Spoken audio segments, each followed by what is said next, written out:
Hey, book lovers. My name is Em, and I want to talk about books. And cats.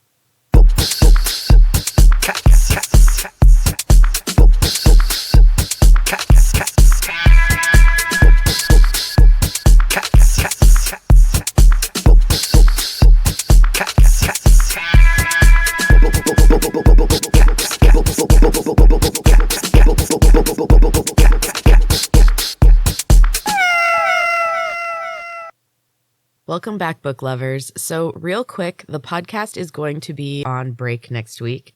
It is time for some family time and a chance to chill out and read. I am so looking forward to it. Storytime with Em will continue, though. We are getting close to the end of Feelers, and I really love sharing it with you all. So anyway, do you have a favorite question? I know that's kind of a weird one, right? But I do have a favorite question. Well, it's actually two questions, but they're kind of two sides of the same coin. My favorite questions are why and why not. These two have served me very well in my life. I was definitely the kid who had tons of questions. I know I drove a lot of people crazy, but I've always just wanted to learn. I'm definitely a lifelong learner. I also enjoyed using this question when I worked with kids. Probably one of my favorites was a kid who was teasing my 3-year-old son for having a purple train, whose name was Rosie. And he said purple was a girl color, and I just said, why? And the look on his face was fantastic. Honestly, he was pretty decent to my son after that, so, I mean, who knows if any of that got through, but I like to challenge kids to think beyond, just their small reality and consider other people's points of view. I really did enjoy working with kids. I look forward to getting back to it in the fall. So why not has also been a good one for me. If you try to go for things that might seem a little crazy or out of the box, lots of people will try to talk you out of it. Why not is always my response for when people would question my goals. Why am I doing it? Why not? What's the worst that can happen? I know it's kind of weird to have a favorite question, but I embraced my weirdness long ago. It's much more fun than trying and failing to fit in. And I'm never going to fit in. I can accept that. So I'm going to add a tiny section here called Cool Stuff from the Internet, just because I found a couple things that I wanted to share. The first was a word of the day, and it is fantast. It's a noun, and it is a visionary or dreamer. And I love that. That's a fun word. And then the other thing I wanted to share is a quote by Unknown, which I found kind of helpful. And it is, worry is worshiping the problem. And I just like that too, because if you think about it that way, you don't want to worship your problems. So turn it around. Anyway, so this week's book is 56 Days by Catherine Ryan Howard. I was pretty excited to get this book. It's an early release, so it actually doesn't come out until August. And I also was just looking for a thriller. I didn't know much about this one, except it was a thriller, and I wanted something quick and enjoyable to read. And this really was. If you like thrillers, I know enjoyable is not the word that everyone would use for this kind of story. But I really did enjoy it. So there is a link to pre-buy it. It comes out, I think, mid-August, and I would definitely recommend. Anyway, I will say it did take me a little while to get going because it is set during the pandemic. And I thought I'd be okay reading it, and then I kind of felt like it was a little too soon for me. Howard is a fantastic writer. She captured the feelings during the beginning of lockdown so perfectly. But it hasn't been that long since we were all in lockdown, and it brought back all of the irritation and frustration and claustrophobia from those early days. Really well written. I found the actual story intriguing, and the lockdown setting does play into it nicely. So I powered through and I got sucked into the story and then couldn't put it down. So because it's new, I'm not going to go into the plot. There is a lot of mystery and confusion, and the information is revealed in a very satisfying way. It was definitely confusing at moments, and then it was never what I expected it to be. Like I said, it was really, really well done. I definitely suggest that you pre-buy it and enjoy it once you have it. Maybe with another month of normalcy, it'll be a little less jarring, but just prepare yourself for the memories of lockdown. But definitely don't let it stop you. This story is so good. Now, so that I'm not being completely vague, I will say that the story centers around a newly formed couple. It's set in Dublin, which is a place I would absolutely love to visit. I've been thinking lately that it'd be really fun to visit places from books that I've read, someday. Anyway, this couple, Oliver and Sierra, meet by chance and begin dating just as the pandemic hits. They've only been together a couple weeks, but they have strong feelings and want to see where the relationship is going. But how to do that during a lockdown? There is also the fact that neither is entirely who they seem, and they're both holding on to some secrets and trying to decide if it is too soon to reveal their truths. Everything happens quickly, the time jumps around, and the complete truth doesn't come until the very end. I loved it. Like I said, it had a rough start, but I don't care at all. I loved this book. Pre-buy it. The link is in the show description. Enjoy it when you have it. Fantastic. And now we are going to take a quick break. Hey, book lovers. I wanted to talk to you about my book, Feelers. It has gotten a shiny new cover, and there's also a t-shirt to match. Is it weird to wear a shirt with a book that you love? I hope not, because this is one of the comfiest shirts I've ever worn.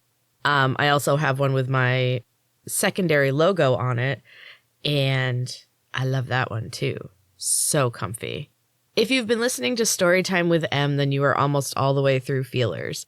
But if you haven't, or if you just are ready to read the end, you can pick up the book using the link in the show notes. Or just go to booksandcatspod.com/merch. Check out the new cover and keep an eye out for that new t-shirt.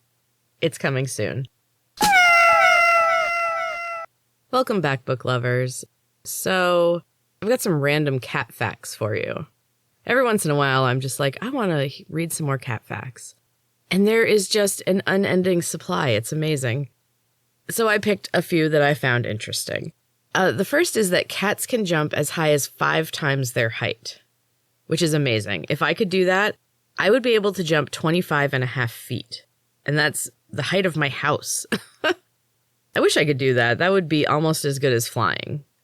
And I wonder if it would just be straight up and down, or if you could sacrifice some of the height for a bunch of distance, because that would be a great way to travel and also super good for the planet. You probably would need to have protective shoes, though, because who knows what you're landing on. Anyway, the next is that the oldest cat to ever live was a cat named Cream Puff, who lived to be 38 years and 3 days old. Cream Puff lived from August 3rd, 1967 to August 2005 with her owner in Austin, Texas. I've only lived 2 years longer than Cream Puff. That's pretty wild. I would love for my cats to live that long as they were happy and healthy. Next, in ancient Egypt, members of a family would shave their eyebrows in mourning if their cats died. Cats were also sometimes mummified and placed in the tombs with their owners. If this was our practice, I would have been without eyebrows for over a year between losing Tanza and Stru. My heart has really taken a beating this past year. I am glad I can keep what's left of my eyebrows, even though they've thinned a lot in the last few years, and now I've got these weird white eyebrow hairs that just they just do whatever they want. Anyway, the other night Andy and I watched a movie on Netflix called The Army of the Dead. It was visually awesome. Plot, writing, and acting was kind of meh, but it was really fun to watch. And the best part of this movie was that there was a zombie tiger. It looked freaky and cool, and they made it a character in a really funny way. It's gruesome too, of course, because it's a zombie tiger.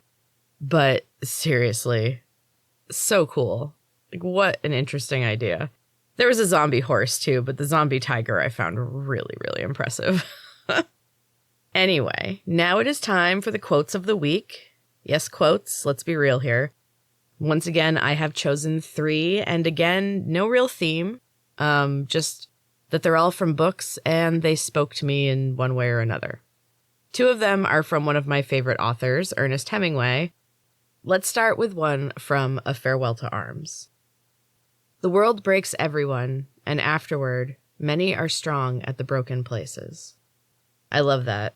It kind of reminds me of that Japanese practice where they mend broken pottery with gold, because after it is broken, it is made more beautiful. And I just love that idea, because who hasn't felt completely broken at some point, right? This next one is just 100% because I'm missing the ocean. The voice of the sea is seductive, never ceasing, whispering, clamoring, murmuring, inviting the soul to wander in abysses of solitude. And that is from Kate Chopin, The Awakening. I love that. I miss the ocean so much. We usually go every summer, and it's been a very long time. And finally, another one from Hemingway, this time from my second favorite of his books, The Sun Also Rises. I can't stand it to think my life is going so fast, and I'm not really living it. And I think about that sometimes. I like to really try to take advantage of every day as much as I possibly can, because life does go really fast. You know, one day you have babies, and now you have teenagers, and it's like a blink of an eye. So that is the end of this episode. Stick around after the music for Chapter 26 of Heart of the Storm. That one is kind of approaching an ending. I know where it's going, which is exciting. I love it when I suddenly know exactly how a book is going to end. And that can happen at any point in the process. I'm just happy when it does, because endings are so difficult. And don't forget, on Sundays, it's Storytime with M. There are only 6 chapters left of Feelers.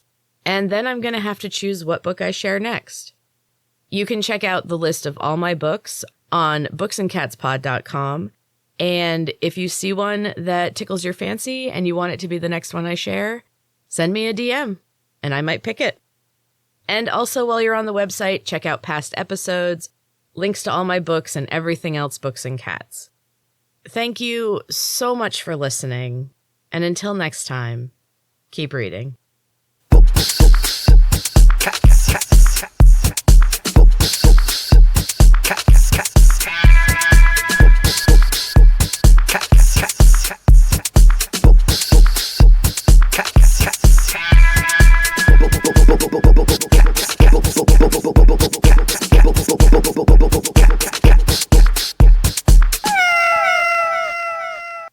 Thanks for sticking around, book lovers. Now here's Chapter 26 of Heart of the Storm. Francie stepped forward and put herself between Harper and the creature that had been Ma's. She had created this terrible monstrosity. She hoped she still had some amount of control over it. The thing was scrabbling down the hall at a rapid pace. Behind her, Harper sat frozen and screaming. Francie wished she would shut up. Harper was horrified by the sight of Ma's. The creature was barely recognizable, but she was certain it was them. The sight was chilling. Harper could feel the sound coming out of her, but it didn't feel like she was the one screaming. Ma's tackled Francie to the ground, and Harper was suddenly freed from her paralysis. She tried to pull at the long, spindly leg wrapped around Francie's neck, but it burned her hand. They erupted into a ball of flame and burned with purple fire as they wrestled down the hall. Standing opposite of Harper, near the broken doorway they'd come from, was a small hovering shadow. Its eyes glowed in the darkness, and the giggling reached a piercing intensity. It flew at her, and Harper's hand flew up to shield her face. The winged creature fell from the air, as if it had encountered an invisible wall. It lay crumpled on the floor, and the projection around it disappeared in a puff of dust. What was left was thin and gnarled like an old tree branch. Rhee's skin was gray and sagged on her withered frame. The wings were ragged and fluttered uselessly against the hard tile floor. Rhee looked so pathetic and small that Harper had a moment of concern for her. Then Francie and Maz crashed into her, and they all toppled over. Harper heard the crunch as her chair landed on Rhee's brittle body. She screamed, but it was too late. She righted her chair and choked back a second scream. There was very little of Rhee left. Francie and Maz had split apart, each flying to an opposite side of Harper's chair, which filled the narrow hallway.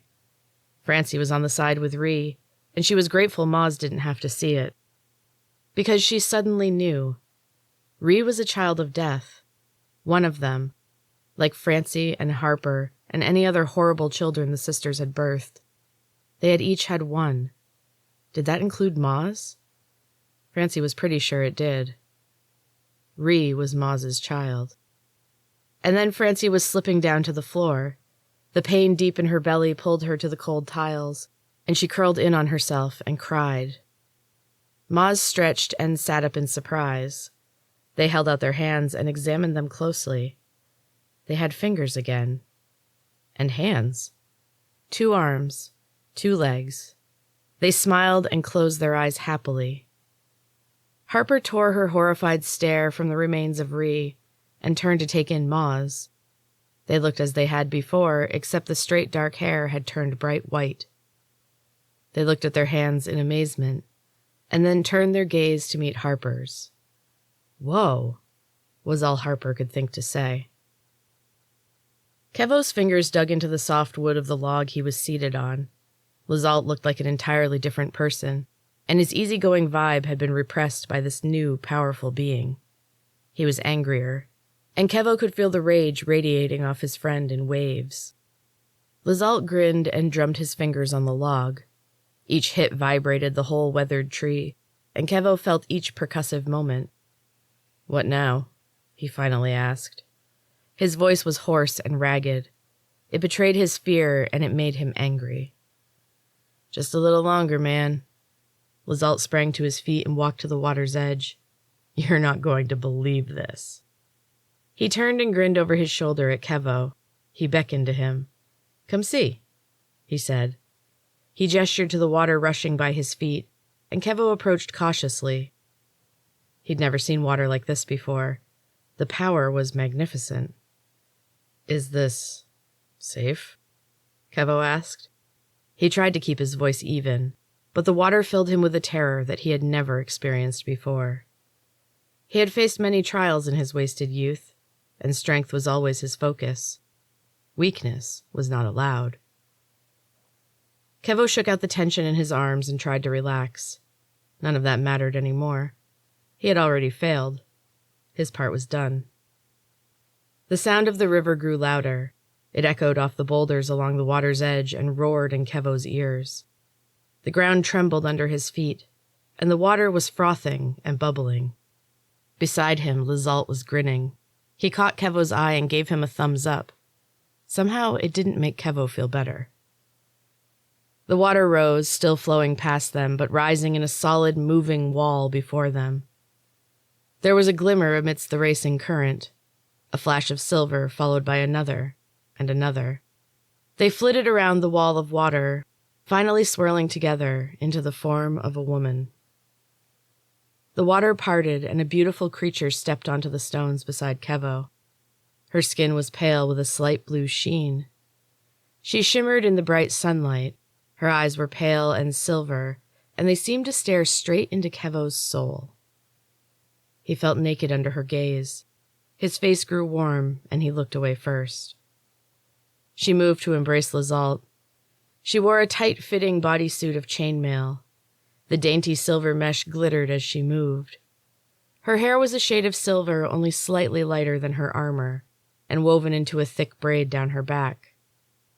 Kevo felt a surge of jealousy as he watched Lizault release her. He shook his head. His father had told him to be mindful of emotions. They clouded intellect and weakened the spirit. He shook his head again. Normally, he could get rid of his emotions with one shake. This one held on. He smiled. Lizault introduced him. "And this, my brother from another mother, is Nim, one of the remaining river dwellers." He grinned at Kevo's shocked expression. "I know. Amazing, isn't it?" "How?" was all he could say. Nim smiled and stepped forward. She took one of his hands in both of hers. Her slender fingers looked tiny compared to his rough, broken hands. Her touch was cool and soothing. He felt it deep in his soul. Again, her eyes found his, and he was seen. Lizalt broke the spell. "Easy, Nim. Let him be." Lizalt spoke gruffly, and Kevo felt a surge of anger. The jealousy blazed forth again, and he ground his teeth when Nim released his hand and stepped back. "You know Lottie?" Kevo nodded slowly. There was no way this delicate creature had been associated with that suspicious, wild-haired woman. He appreciated that she had protected Harper, but she had definitely not made him feel welcome. Not that he had ever felt welcome. Not even with Harper. She was annoyed with him most of the time. She'd called him paranoid and overprotective. I think she was the most perceptive of them all. Even more so than Maz. Lottie didn't trust any of them. She knew what was coming, and she knew Thea would want to wipe out the river dwellers first. "We were once many," Nim said quietly. Her voice was soft and musical. Her eyes were dewy with past pain. Kevo felt his heart clench. He shook his head without thinking. Nim's face closed up, and she turned her attention to Lizalt. His friend was frowning. He gave Kevo a warning look and cleared his throat. "I'm sorry," he stammered. "I'm not disagreeing. I've heard the tales. My head is swimming." This made Nim laugh, and the sound was bright and melodic. Kevo's chest ached painfully, but he didn't shake his head this time. "They were almost completely wiped out," Lizalt continued. "Lottie did what she could. She sheltered a few dozen and protected them from further detection. I only know about them because Maz brought me here." Kevo nodded, but everything was blurry and wavered in front of him. "Hey man, you okay?" Lizalt's voice was distant and warped. Kevo's heartbeat was thunder in his ears. His body felt loose and waved with the world around him. His knees softened. His body came loose at the joints and separated. He became energy, particles of light that joined the swirling molecules around him. He gave himself over to this gauzy liquid world, and when he saw a bright flash of silver, whatever was left of Kevo dove for it. Harper toiled along through the thick brambles. The thorns tore at her skin, and the wounds itched and burned. She focused on the pain. There was nothing else keeping her awake and moving at this point. She needed sleep, badly. Maz had not explained their sudden return to their body. They didn't say anything. They raced from the room, and before Harper could even process everything that was happening, Francie had followed Maz. Harper worked hard to catch them. They emerged from an underground building in the middle of the forest. The mist hung heavy over the doorway, but Maz parted it without issue. Harper rolled as hard as she could and slid through just as the opening began to close. The chair tipped, and she landed hard on her side. Her chin dug a divot in the dirt, and she could feel the stickiness of blood mixing with the soil. Francie was standing nearby, and when Harper lifted her head, she saw her sister frozen and staring. A massive rock face stood before them. Streaks of shimmering white quartz cut through the slate-gray stone. High above them, a dark opening gaped in the otherwise unblemished wall. "What?" Harper began. "What is that?" "A cave," Francie said quietly. "Mina told me about this, but I thought it was a story." "Care to fill me in?" Harper asked as she righted her chair. She moved slowly and took note of any twinges of pain. Nothing was broken. She wiped the blood and the dirt from her chin. Before Francie could answer, Maz appeared in the opening of the cave. They stood with their hands on their slight hips and surveyed the land. Their eyes landed upon the girls, and they nodded and beckoned to them. Maz faded away into the darkness of the mountain, and Francie turned to Harper. She was struggling to mask her fear. Harper felt it too. There was no hiding anything between them. She was sure Francie could feel the irritation rising up in Harper. "Great," she said, throwing her hands up. "I'm supposed to climb now?" Francie shook her head slowly. No, that won't be necessary, she said hesitantly. But are you sure you want to go there? No, Harper cried in frustration. How would I know? You won't tell me anything. Francie held up her hands and flinched away. This side of Harper was new and frightening. Her timid, easygoing facade was cracking and flaking away. Francie wasn't sure she liked what was underneath. Okay, relax, she said calmly. I'll tell you what I know. Then you can decide. I'll go along with whatever you choose. Harper felt the rage burning within her diminish quickly. She took a deep breath and let it out slowly. She felt Francie relax a little. This is all from Mina. She told me stories when I was little, not always kids' stories. Some of them were scary. She said it built character. I'm not so sure about that. Francie bit her lip as she recalled the nightmares and the sleepless nights that would follow these tales, and the sleep-deprived delirium that took over after a couple of days. It was then Mina would pull back. She would tell the safe, familiar stories of her early childhood.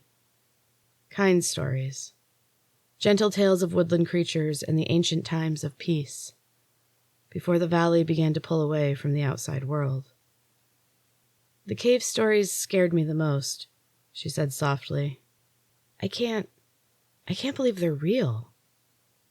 It was then she lost control. Francie was normally cold and unmovable, but this was not what happened. Fear gripped her belly and pulled her apart. Her skin went cold and clammy, her legs turned to jelly, and she crumpled to the ground. Harper knelt beside her and rubbed her back. Francie pulled her knees into her chest, but she could not stop shaking.